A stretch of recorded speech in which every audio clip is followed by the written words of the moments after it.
Good morning. Good morning, faculty and staff. Welcome to our Fall 2021 meetings. Appreciate all of you being here this morning. Without further ado, though, I would like to call Dean Wallace, Interim Associate Provost, to the stand, please.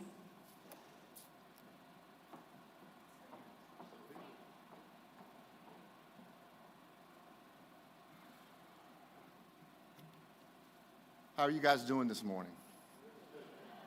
It's good to see you all here. Before I get into, I'm going to introduce Vice President Cage here in just a minute. Before I get into that, though, I want to thank Dean Carney, our interim provost, for stepping in to serve the university the way she did and has done for many years now. It is so impressive. And I want to tell you all, too, about that, or about similar to that. I want to tell you that right now, I feel good. I feel very, very good. I believe that we have the leadership in place right now with some stability and continuity, but also on the other side of that, some fresh eyes with a patient demeanor that can really see us through this very, very difficult time. Okay. So over the last few days, I'm sure you've all gotten this a lot. What's going on at State? Okay, and then the second question is, who is Eric Cage? Okay, I get that. They say, who is this Cage guy? With a name like Cage, is he an MMA fighter? And I'm like, But whenever anybody asks me a question, you know what I say? I say I like him. I like him a lot. And I believe he is the right person for this situation here right now. Let me tell you a few things about why I like him. One is he was born in a rural place in Virginia, much like the places that our students come from. So he has that similarity and that background that he can share with them.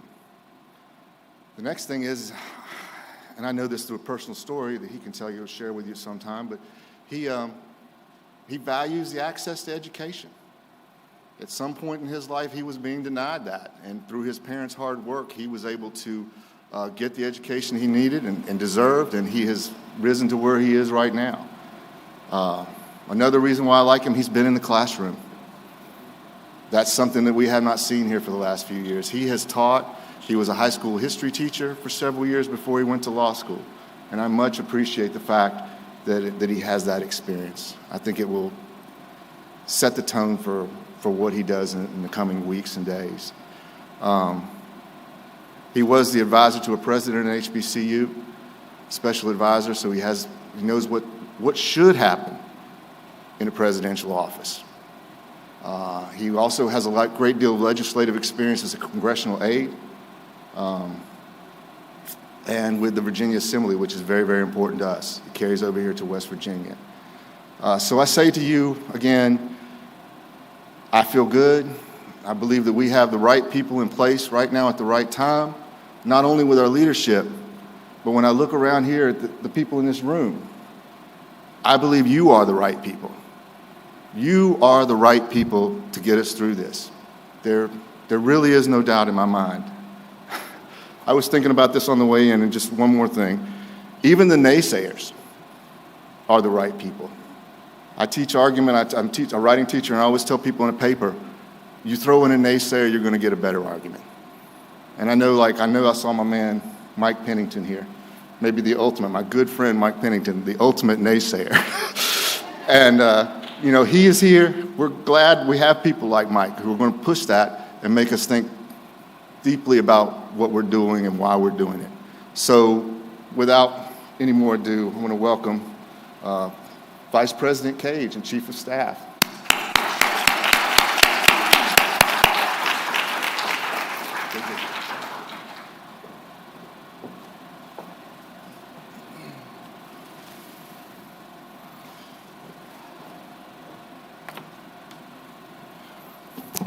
Well, good morning.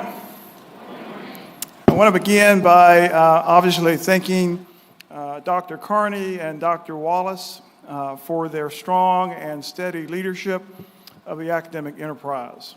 We are all fortunate to have them at the helm during this period in time for the university.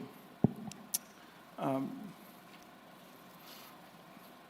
the members of the executive cabinet, faculty, staff, alumni, and supporters of the university that are here today with us in this auditorium and who are tuning in virtually via YouTube, I say good morning and welcome back to a new academic year and a renewed commitment to excellence in everything that we do here at West Virginia State University. As has been said, I am Eric Cage, Vice President and Chief of Staff here at State. And I want to begin by saying just how humbled I am to have been entrusted by the Board of Governors with responsibility for the day-to-day operations of this great university. My pledge to the board and to this community is that every decision that I make will be done in the best interest of this institution. As you all know, for 130 years, West Virginia State University has stood as a beacon of hope and a pathway to prosperity and a better way of life for thousands of students. The common thread that binds the state community together is a deeply rooted belief in the transformative power of education, whether it be NASA mathematician Katherine Johnson, Congressional Medal of Honor winner Major General Charles Calvin Rogers, or NBA legend Earl Lloyd. It is abundantly clear that access, opportunity, and success all start right here at State. To be sure,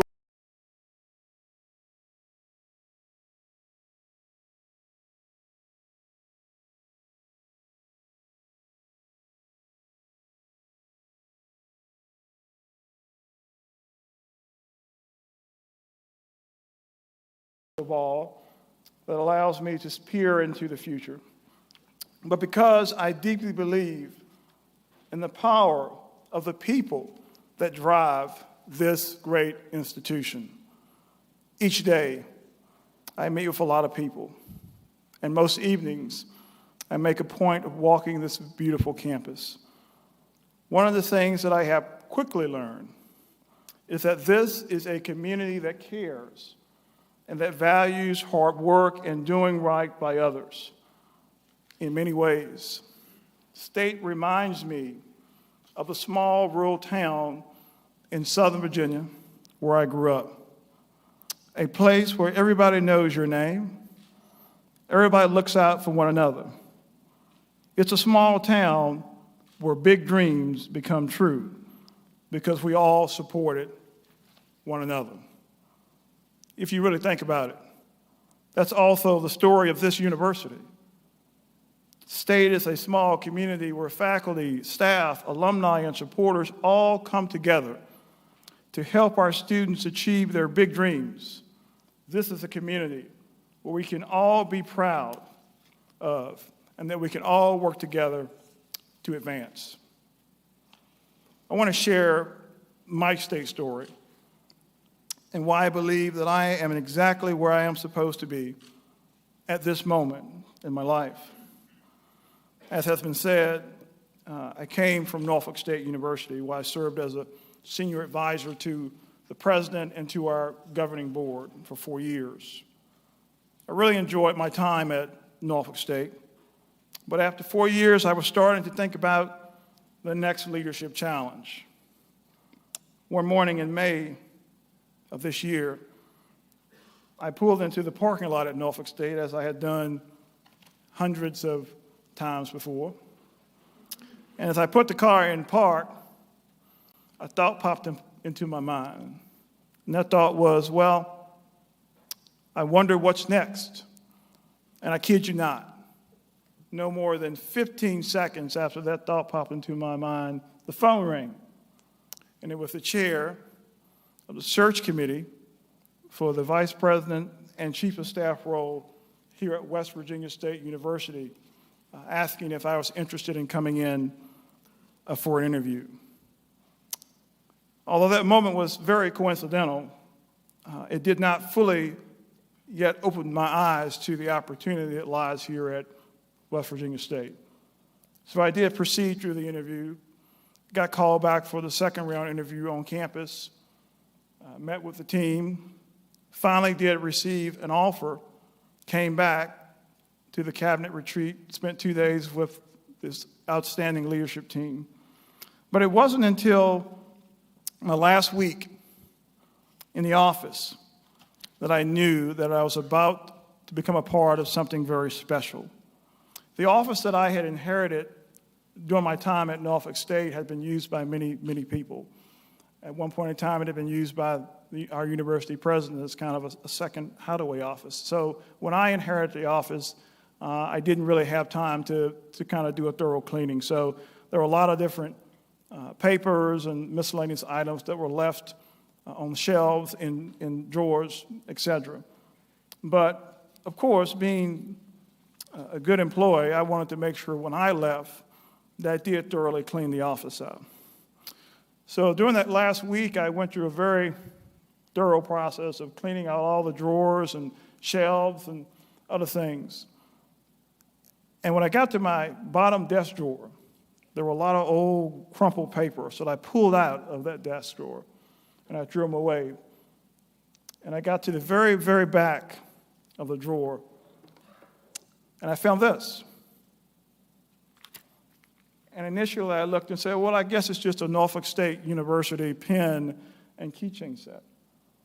But I looked closer, and this pen and keychain set is from West Virginia State University. So I don't know if it was divine intervention. I'm a man of faith. I think it was. But regardless of where it came from, I think this is really a clear sign that the universe was telling me that this is where I'm supposed to be right now. I was looking for a leadership challenge. Admittedly, I didn't know it was going to be quite this challenging. But I was looking for a leadership challenge, and you all have not disappointed.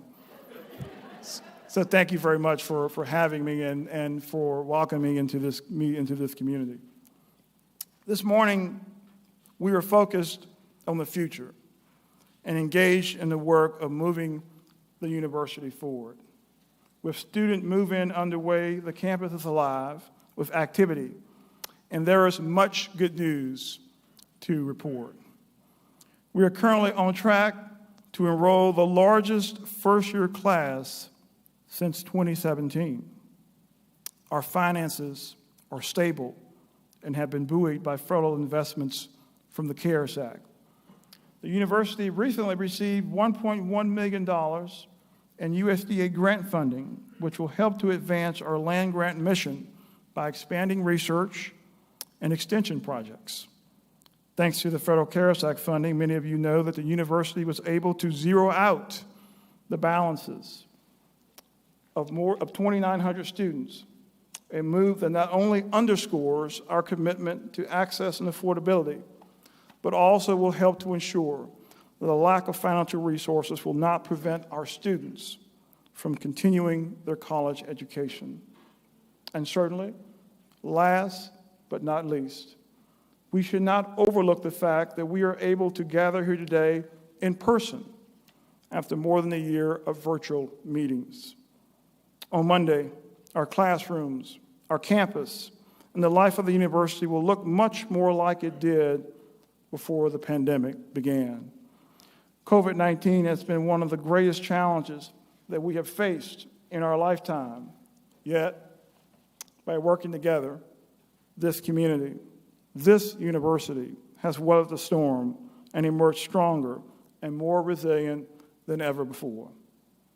I want to thank the university's COVID-19 task force for its leadership and ongoing work to keep our community safe. I also want to thank every member of the state family, because this has been truly a shared sacrifice. Please stand and give yourselves a round of applause for staying state strong.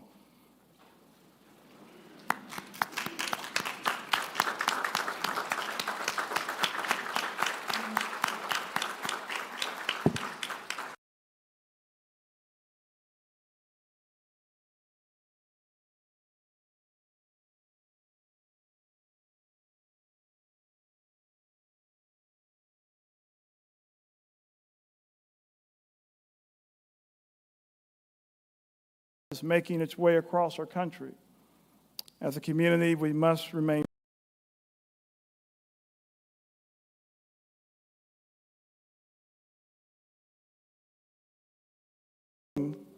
reminded me yesterday, it takes a village to fight COVID, which means that as faculty and staff, we must lead by example and model the behavior that we expect our students to follow.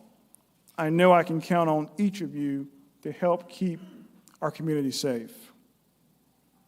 One of the most important things that a chief of staff must be able to do is to bring people together to achieve a common mission.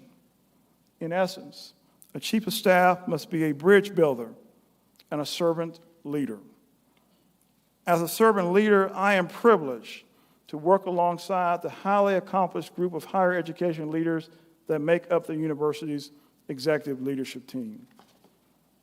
I would like to call each member of the cabinet up to the stage to be recognized.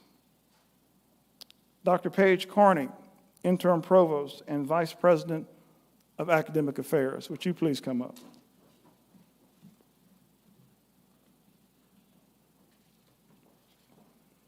Is Christina with us this morning? Yes. Christina Dalton, Vice President for Business and Finance. Ms. Belinda Fuller, who is acting as our Vice President for Student Affairs. Mrs. Patricia Schumann, Vice President for University Advancement. Dr. Ulysses Toledo, Vice President for Research and Public Service. Dr. Amy Smith, Associate Vice President for Research and Director of Extension. Mr. Norm Jones, Interim Vice President for Enrollment Management. Mr. Nate Burden, Director of Education.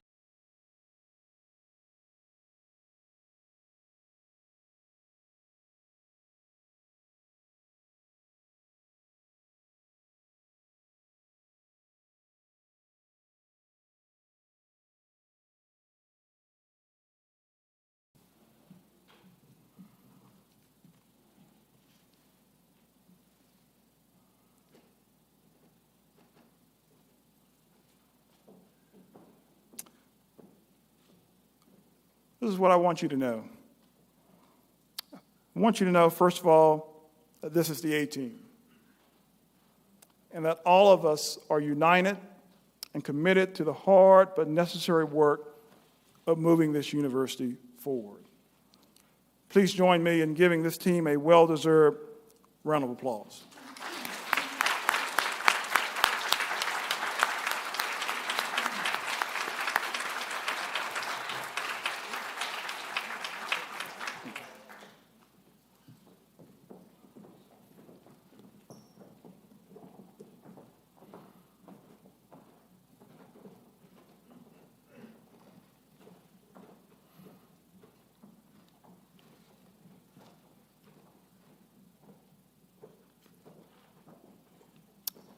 Over the last week, I've had the opportunity to meet with the President of the Faculty Senate, the President of the Staff Council, the President of the National Alumni Association, and the Chancellor of the West Virginia Higher Education Policy Commission. I will share with you what I share with them, and that is this, that my door is always open. We will not always agree on every issue, but my commitment to you is that I will always listen and will always exercise civility. In return, I would ask the same from you. As we enter a new academic year, I challenge each of you to recommit yourself to the university's core values and to be mission-focused and community-centered. Let us look beyond the challenges of the past and focus on the opportunities that lie ahead, while also taking care of one another. West Virginia State University, the world is watching.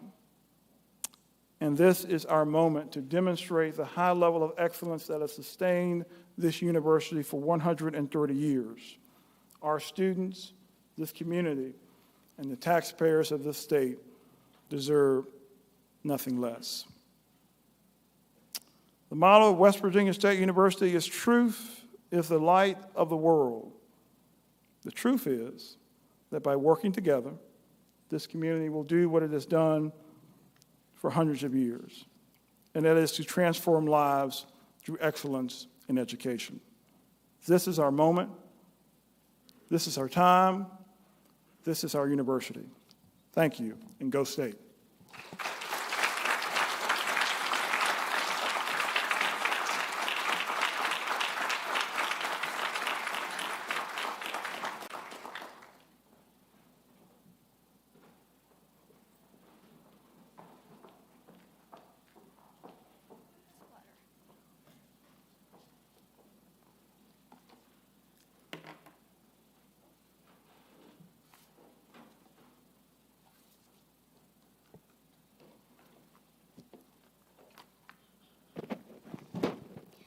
Thank you, Mr. Cage. I think you all can see that he's a person that is honest, he's approachable, he really does bring people together. In the last 3 weeks, our interactions, the cabinet, and others, it's incredible the skill set that you have to be able to do that. And I know all of us just want to say thank you for being here and being our leader. We appreciate it.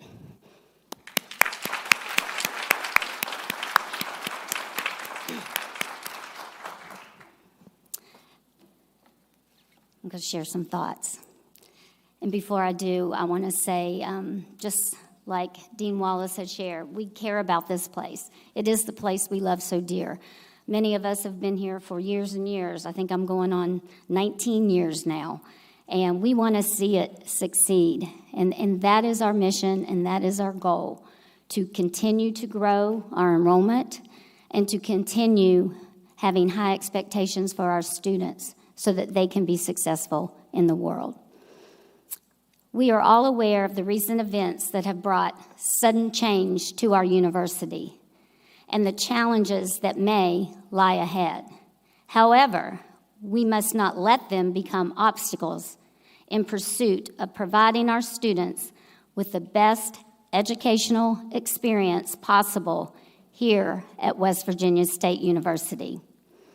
Our focus should always be on the students and providing them with optimal instruction through innovative teaching. All of you have passion, and I know you care about our students. I feel confident we can move forward and focus on meeting our students at their point of need. I encourage all of you to stay positive and committed to making this year the best ever. And I know we can do that. I appreciated all of you and your dedication in helping our students be successful. The campus has been ready for the return of faculty, staff, and students. There will be new signage on campus related to keeping our campus safe. You'll get to see it. Nice and bright. The Return to Campus plan is posted on our website.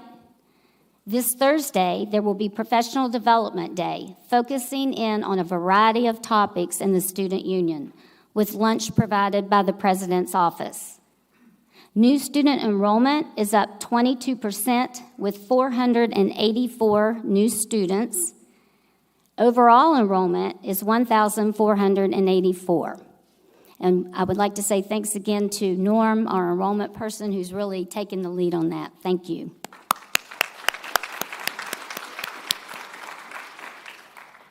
COVID testing and vaccinations will also occur on campus on August the 12th and August the 19th.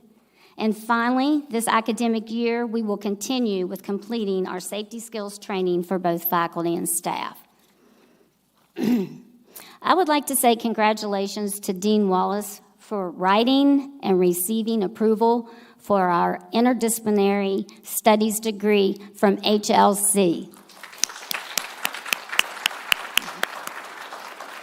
This degree is really going to offer a lot of opportunity to students that might want to minor in 3 different areas, such as business and communications and education. So it's really going to open up the door for opportunity so they don't have to focus in on just one academic area. So thank you.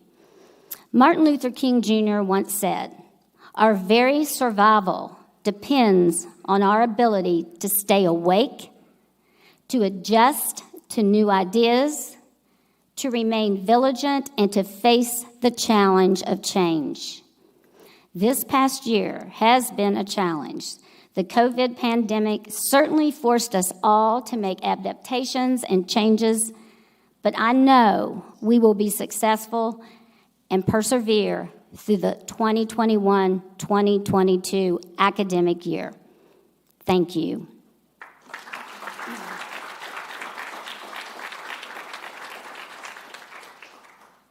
I'll stay up here.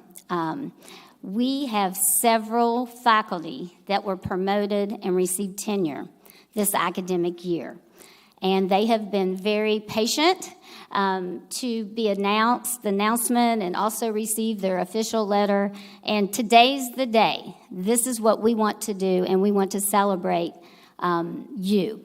So I'm going to call your names out, and I'd like for you to stand, and I will share what rank and what you've obtained this past academic year. Dr. Wong, are you here? All right. She received tenure and promotion to the rank of associate professor. Let's give her a hand. Congratulations. Dr. Zach Vichner, are you here? All right. Zach received tenure and promotion to the rank of associate professor as well. Congratulations. Dr. Michael Pennington. Dr. Pennington received promotion to the rank of full professor.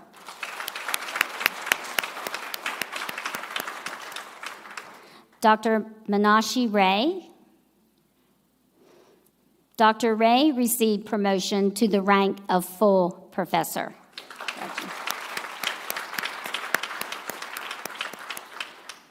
Dr. Michael Fultz. Dr. Fultz received promotion also to the rank of full professor.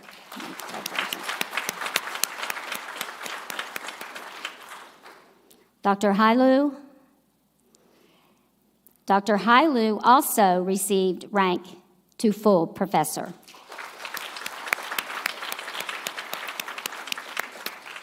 Dr. Raphael Mutepa. Dr. Mutepa also received rank of full professor. Congratulations.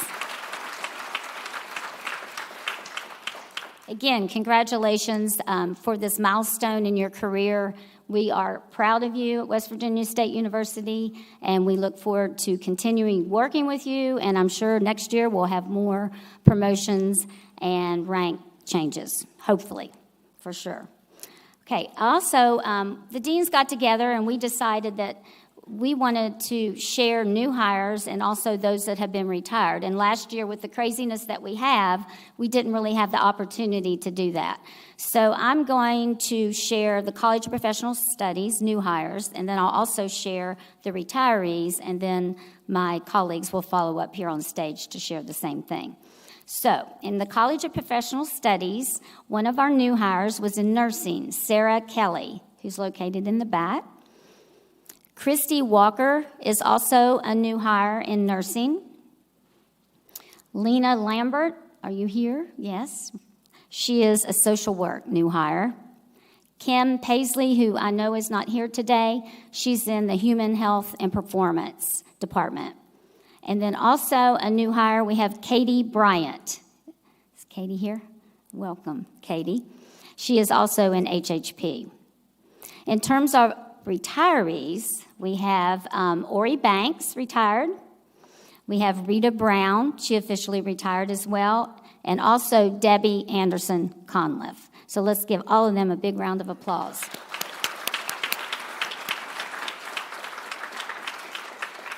And I'll get whoever's next. Rob, come on up.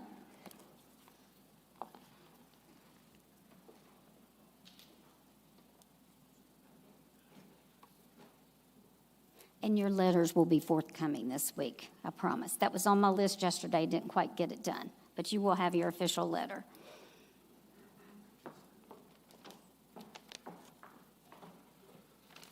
Okay, in the College of Arts and Humanities, we have one new hire. That's Katie Seibert. She's right there. I'm just going to read a little about her. She has a bachelor's in music education from Marshall University in Huntington, West Virginia in 2012, summa cum laude, and her master's degree in music education from the University of Illinois in Urbana-Champaign in 2016, again, summa cum laude. And Katie has 5 years of prior experience teaching general music, band, and choir to students in preschool through 8th grade. So she's working with our music education students, and she's also out helping the band. She's going to go out to our band camp right after she leaves here. And then we had 2 retirees, Garvey Price, who was our broadcast technician. He would have been the one streaming this and all the football games and things like that. And he taught our sports production class in the last few years he was here. He'd been here for nearly 30 years. And then Mark Porter, who taught film. I'm not exactly sure how many years Mark had been here, but it was a number of years. I think he was 72 when he retired. So that's what we've got, and I'm going to turn it over to Dean Williams. Let's give Katie a round of applause, though. My fault.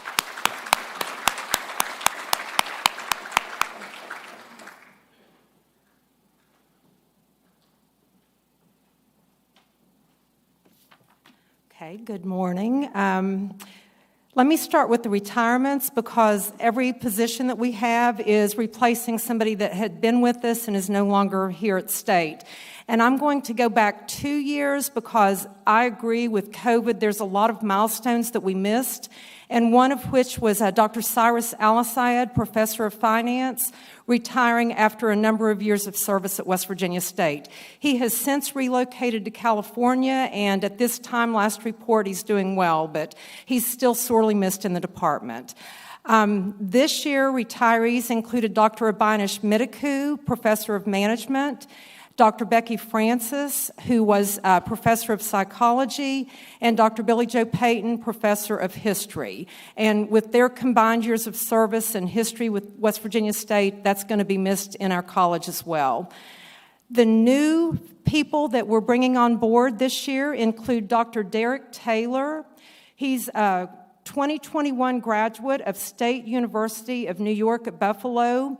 He earned his undergraduate degrees in history and political science at West Virginia State in 2014. He's a specialist in early modern Britain, but he also is teaching courses in European history, world history, U.S. history. He's just a generalist in terms of being able to teach the history courses. He was an adjunct before he filled in last fall, if I'm not mistaken, for Billy Joe Payton while he was on sabbatical. While he was working on his doctorate, he was one of 4 recipients of a very prestigious UCLA Center for 17th and 18th Century Studies pre-doctoral fellowship, and that was impacted somewhat by COVID and stretched out over a longer period of time. It was a 3-month pre-doctoral fellowship, and congratulations for that achievement as well, but welcome to the history program at West Virginia State. In the business area, we have Dr. Michael Young, who is an alumni of West Virginia State as well. He also taught at West Virginia State, but his history goes back a little further than Dr. Taylor's does. Dr. Young taught economics at State from 1990 through 1993, and if I'm not mistaken, we were still a college at that point in time. After Dr. Young completed his PhD from the University of Connecticut, he moved to Hong Kong, where he lived for 19 years, teaching at 2 different universities. He's traveled throughout most of China. He's an extensive researcher. He has over 200 cases, conference presentations, and journal publications. With 4,000 citations on Google Scholar, specializes in Chinese management practice. He says he speaks basic Chinese. He's happy to be returning to West Virginia State, though, to give back to his alma mater. We have Susan Graves, who is a local CPA in West Virginia. She is going to be teaching in the accounting program at State. She brings with her a wealth of experience in nonprofit accounting, working for a local CPA firm, and as an entrepreneur in that she owns her own small practice and has been an owner of that practice since 1999. So we welcome her to West Virginia State as well. And then we have our last new hire is Clinton Arnold. Clinton Arnold is somebody who may be familiar to many of you. He is an adjunct professor at West Virginia State as well. For the past 3 years or so, he came to us after leaving a long career working for Fortune 10 and Fortune 500 companies. He is an entrepreneur in the sense that he owned the Amco Transmission Company in South Charleston. His most recent experience at West Virginia State in terms of teaching an entrepreneur class was leading one of our own students to the top position of the statewide West Virginia Business Collegiate competition. I may have that wrong, but the student that won was dealing with specialty reels, and he was won a $5,000 prize in addition to first place. So that was a great achievement as well, and we're hoping that Mr. Arnold is going to be in the position to help us grow the entrepreneur mindset here at West Virginia State overall. More to come on that. But that's our changes in terms of personnel and West Virginia in our faculty. Let me do mention one more. We have a new academic program associate, Katie Bentley, who started June 1st, and she has been absolutely amazing in terms of being able to pull our college together and provide the administrative support that we'd been missing for a while. So welcome to all 5 new individuals.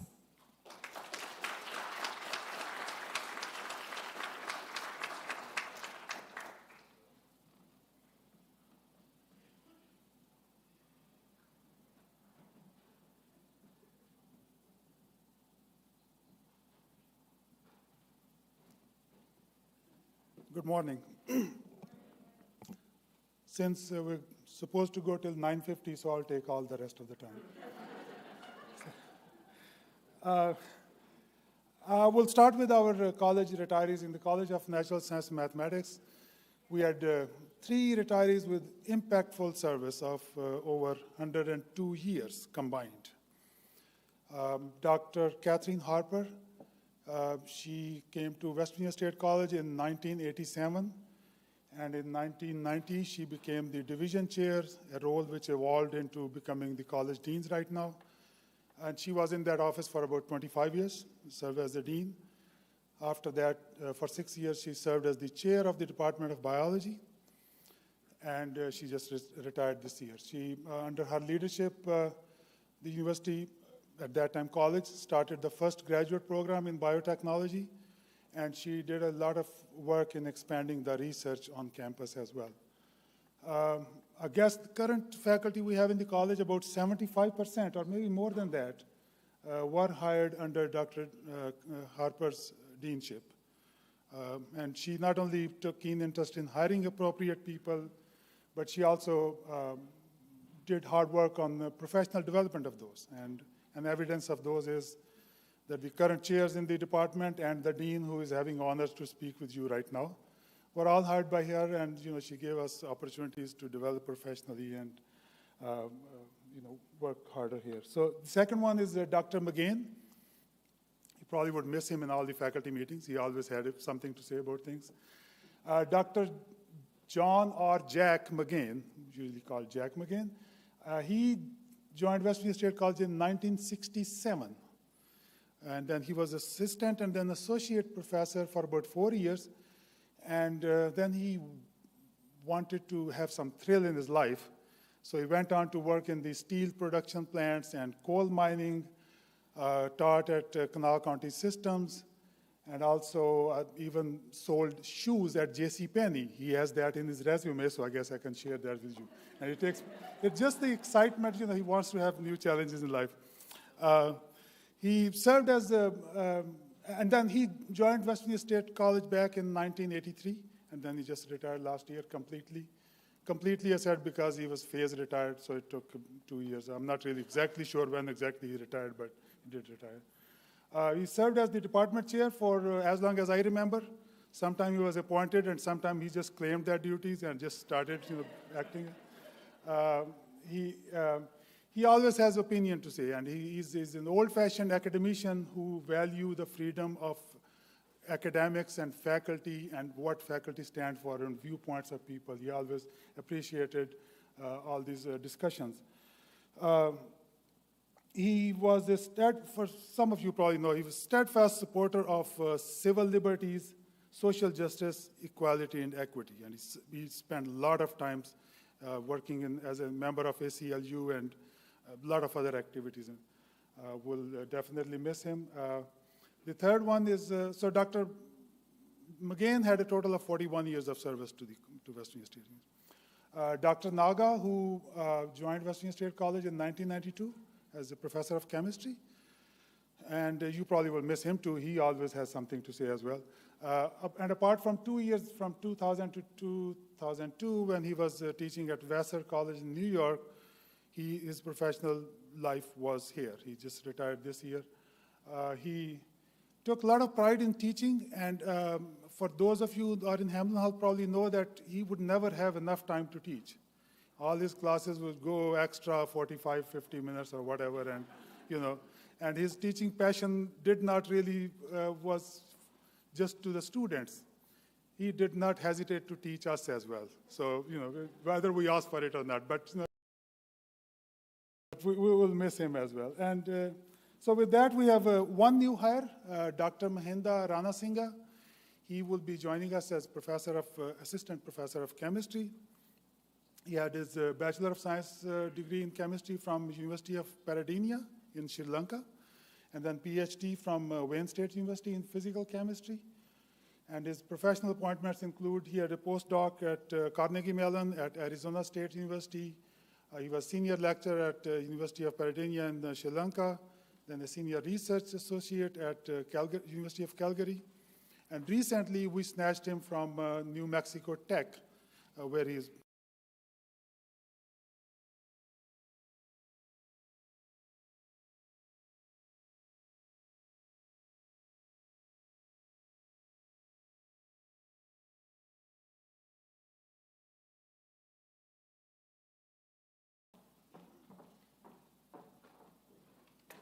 Okay, that about closes our opening meeting today.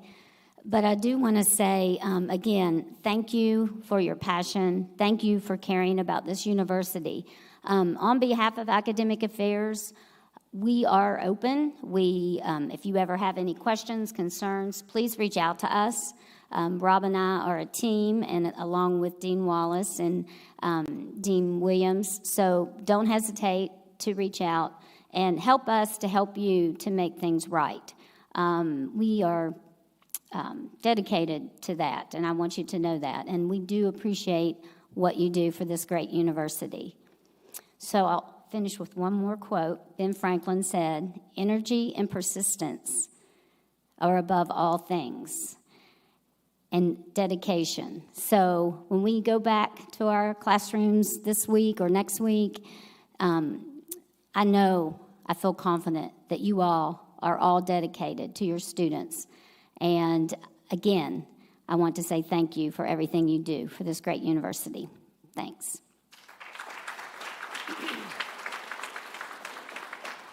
And Faculty Senate might get to start earlier.